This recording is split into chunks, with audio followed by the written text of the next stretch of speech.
Welcome back, Captains, to another Infinite Galaxy video. This is Dragothian here, and today we're going to be going over what is really one of the biggest updates this game has gotten so far. It's come a long way from when it first started just a few short months ago. And yeah, we've got some major overhauls to how combat works. We've got some major overhauls to fleet design. We've got major overhauls as to how the actual warships interact with each other. I mean, there's so many different changes inside of this patch. I want to make sure I go through it with you point by point, and then also give some tips and tricks based off of what I've found so far, having had this patch for about 2 days now, and starting to go over how I'm going to augment my ship design, my fleet design, how I'm going to be setting everything up. So first off, again, for the majority of the servers out there, the Nebulas, they just got this patch two days ago. If you were part of the select few that got it at the very beginning, you had it for about a week. So you may have a little bit more insight into some of the things that I'm going to be talking about here. If you want to throw some comments in the comment section below, I'd love to hear your feedback as well, having it for longer than I have. But I want to go over what I've seen so far and what some of these things mean. There is a little bit of a discrepancy on one of the combat mechanics that I do want to go over as well. And then some pointers that I wanted to make sure that we talk about towards the end, because there's some things that you could really ruin one of your flagships if you do a particular thing. So first off, they changed the battle mechanics. After the update, every type of spaceship will prioritize attacking, and this is very critical to understand.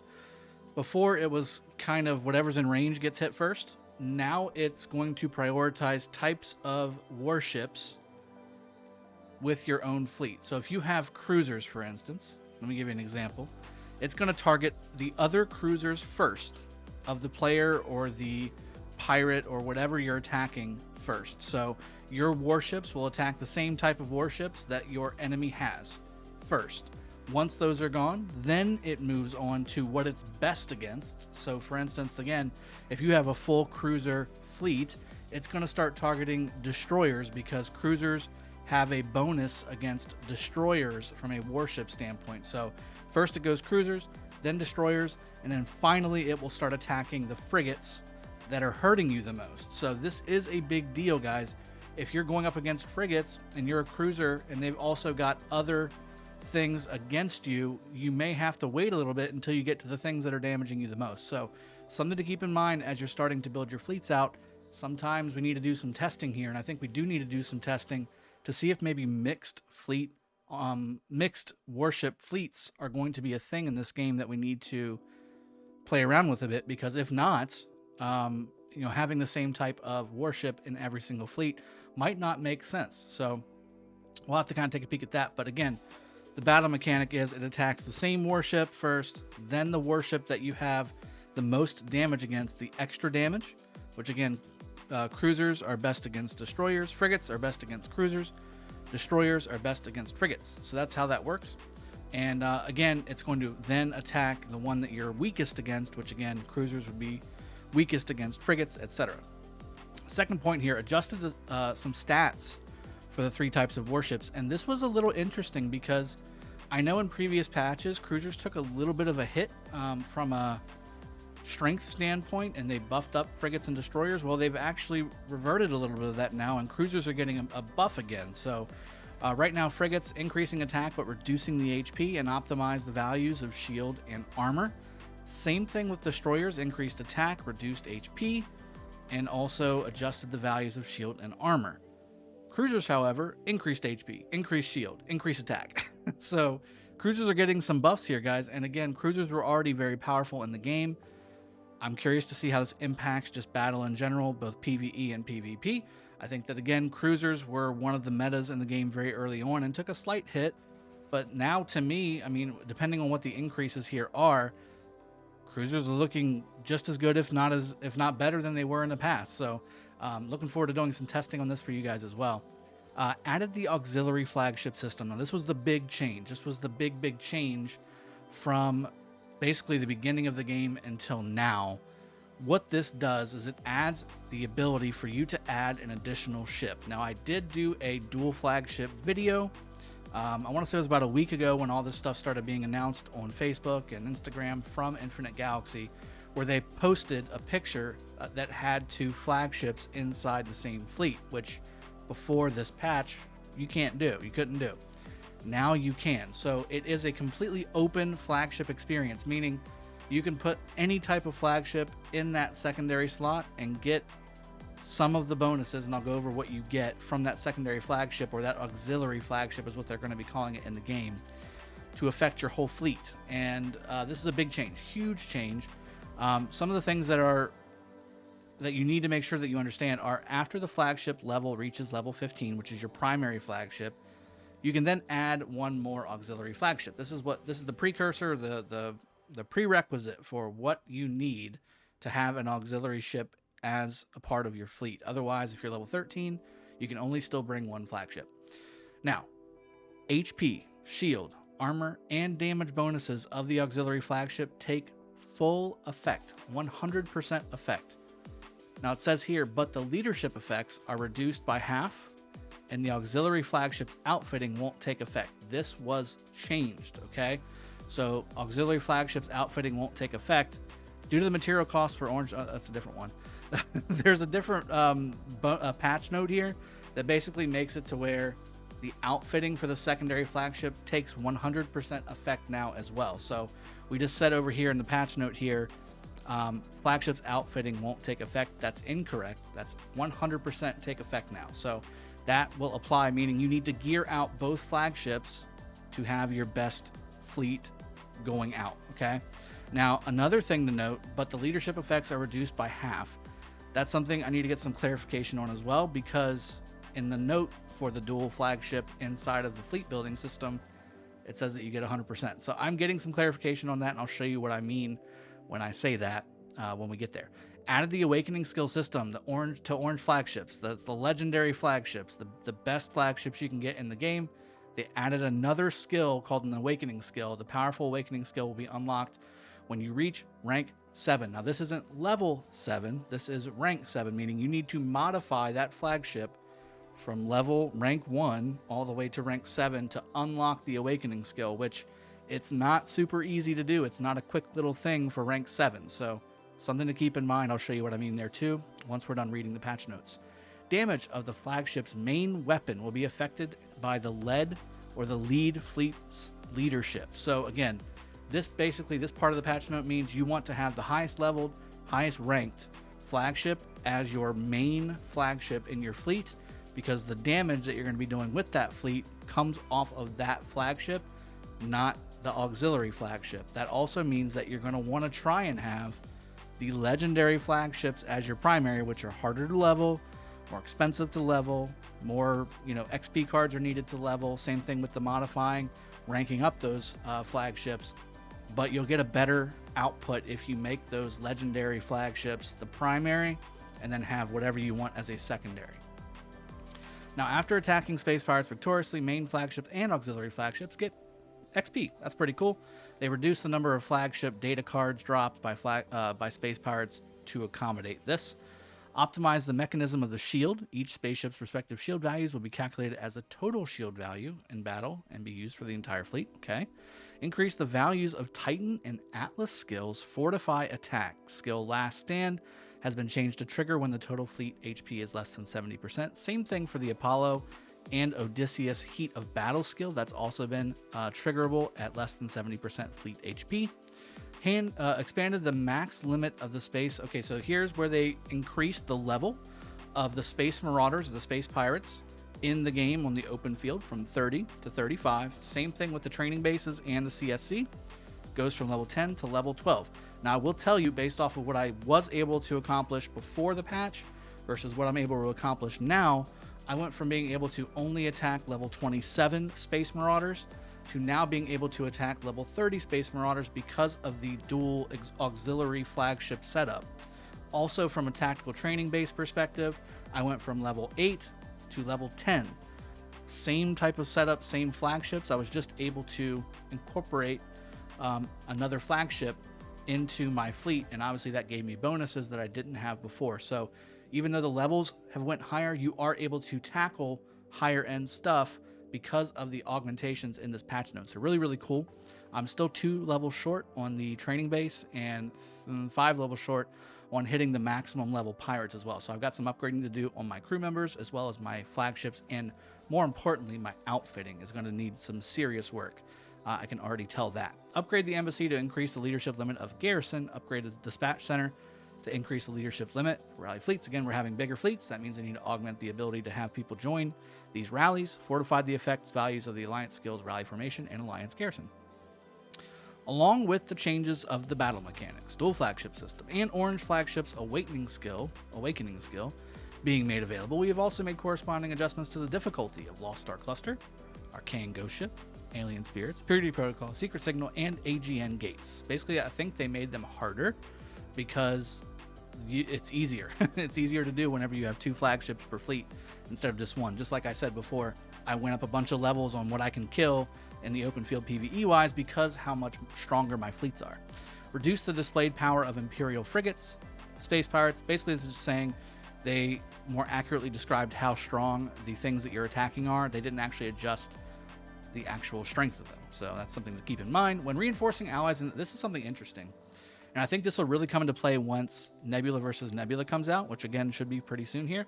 When reinforcing allies in alliance territory, commanders can use an all-new safe reinforcement feature to assist their allies. Before, if somebody was sending a fleet and they were trying to reinforce a city or a headquarters or an outpost, something like that, you could actually intercept that fleet and engage it to where it's not going to go to where that player had sent that fleet to. Well, now there's a feature in the game where you can set it to where it's a safe reinforcement status.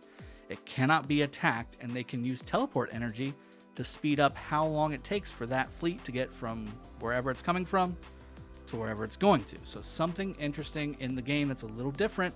I'm not sure how I feel about this just yet because it takes away a bit of strategy when it comes to PvP, which again, that's the reason I play this game, is for the PvP, and that takes a little bit of the strategy away, I think personally, but I'll have to see it in mechanics, in game, to see if it does anything versus what I'm kind of thinking it will be, which is basically easy reinforcements pouring into whatever you're trying to rally down, which will be bad. Outfitting blueprints are no longer separated by type. Thank God. Okay, so this game is so complex. This game is very detailed, but for outfitting, and even some of the, especially for outfitting, but even for some of the like flagship stuff, it's overly complex. Like for instance, with blueprints, there's all the different weapon damage types, and then there's all the different shielding types, like shields and HP and armor and stuff like that. And to do those things, to craft those things, they were all separated, where you had to have a very particular set of blueprints to make that item. Now they did have an exchange where you could exchange, like say, an armor blueprint for a shield blueprint that you wanted to craft if you wanted to. But now they've just made everything generic, which is exactly what this game needed. And that part of it just needed to be simplified quite a bit. And I think this patch note here definitely makes that happen. It's a 1-to-1 ratio. They automatically did it all for you as well. So whatever you had in your pack gets automatically put into a general blueprint category. And you can use the blueprints as you see fit. You can just pick it up and roll on with it. Increase the material costs of blue and green outfitting. Not sure how I feel about that yet, especially for newer players into the game. That'll make it more costly to outfit their flagships. But also reduce the material costs for orange outfitting. So legendary pieces of gear are a little more accessible, so that's good. We will return the difference between the previous cost. They're basically going to give you a refund if you've used any of that stuff in the past, and they're not going to charge you more if you've already crafted blue and green outfitting. That's good. Added the hyperspace teleport item. So this is something, I think this is more for alliances. So except for the inner area of other alliance territories, commanders can now use the hyperspace teleport to teleport to any area in the galaxy. Instead of having, so if you have to cross all the way across the galaxy, that can take 40-50 jumps, and not only is that a lot of teleport energy, but it just takes a long time because you have to go through all those systems to get to where you need to go. Now there's a hyperspace teleport. Commanders can no longer use teleport energy to teleport to the alliance territory of other alliances. At the same time, the price of alliance teleports have been reduced. Very good. So again, this gives you the ability to jump instead of teleport, which is good. Remove the union and friendly statuses. Again, I'm not sure how I feel about this. I like that mechanic. I think they just needed to make more, not remove it. So remove the union and friendly statuses in alliance relationships, and they have been unified as neutral status. So in this game, there's basically a sub-alliance category, which is what the Union is. And then you can designate other alliances as friendly. So that means that you're on friendly status. They don't show up as red on the screen, so that you know not to attack them because you're friendly with that alliance and that player is in that alliance. Well, those are all gone. Now there's neutral and basically enemy, from what I'm reading here. And again, I liked the Union functionality, if nothing else, because it made them orange.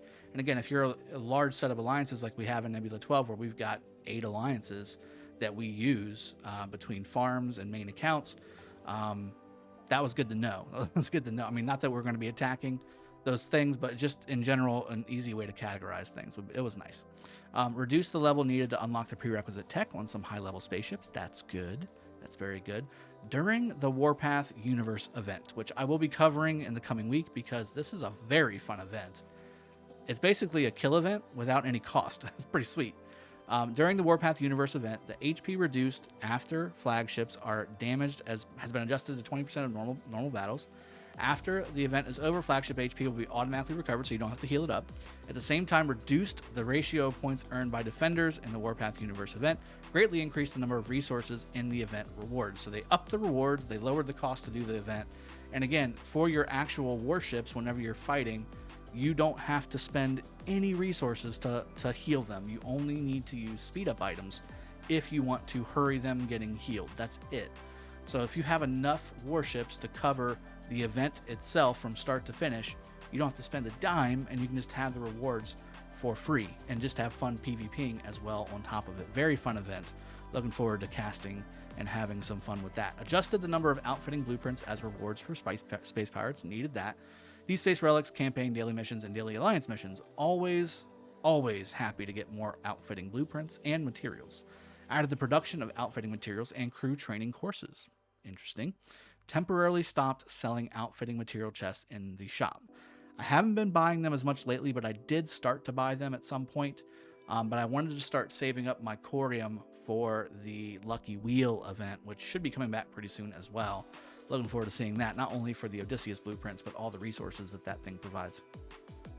In the Archaean Ghost Ship event, greatly increased the number of resources and flagship, so increasing rewards for Archaean Ghost Ship, reducing the corium, and removed flagship outfitting blueprint chests and rebel citation devices in the reward. So it's more of a resource and flagship XP event for Archaean Ghost Ship, and reducing the corium, outfitting chests, and the crew member summon basically in the rewards. Optimize the info display for outfitting material production, searching for resource mines and other UI. That's very nice. With the new battle mechanics, commanders can better plan their matching of flagship fleets and crew. We will unlock the following events to last 1 week. I'll show you what this is too. Unlock the Ring of Power flagship swap event. During the event, commanders can swap their frigates, destroyers, cruisers. You have to... The only thing you can do though, and this was something that I was upset about because I thought when they were going to do this, you could upgrade them to a particular tier that you have unlocked, or downgrade them if you want to make them maybe, say, for farming. That's good because you want to have like tier 1, tier 2 destroyers for your farming ships because they have a higher load and they don't cost very much to make it or replace. That's not the case. When you do your warship exchange, it's only like for like, same tier. So if you have tier 5 frigates, which if you're, a 30 million player like I am right now, I'm using tier 7 and tier 8 ships, and sometimes tier 9, depending on if I get some rewards back from doing pirates or whatever. I don't really use the tier 5 stuff anymore. That's just kind of there. I was hoping that we could exchange that up to tier 7, tier 8, tier 9, or whatever. But instead, you can only stay in the same tier. So if it's tier 5 frigate, you can make them into tier 5 destroyers or tier 5 cruisers. Something to do if you need to do that. That's something that sometimes that does make sense to do that, but otherwise it's not really for somebody who has a bunch of stuff that they built early on in the game that they haven't killed yet and they wanted to upgrade. I haven't seen that capability in the game just yet. Unlock the recasting flagship. So same thing, but for the flagship, you can basically reset your flagship.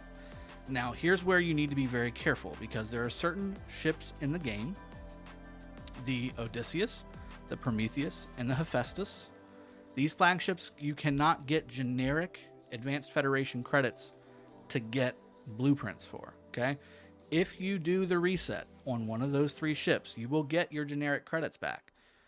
but you can't use those generic credits to upgrade the Odysseus, the Prometheus, or the Hephaestus, which means that you effectively have to start all over from scratch. So for the Odysseus, you get those from the bundles that you can get in the game.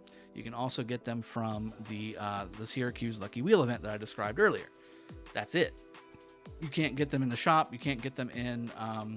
well, I take that back. There's a box that you can get inside the game that also does have the ability to open up some Odysseus blueprints, but very, very rare. Very rare. In fact, I think I've only had one pop out. One pop out in all of them that I've opened up.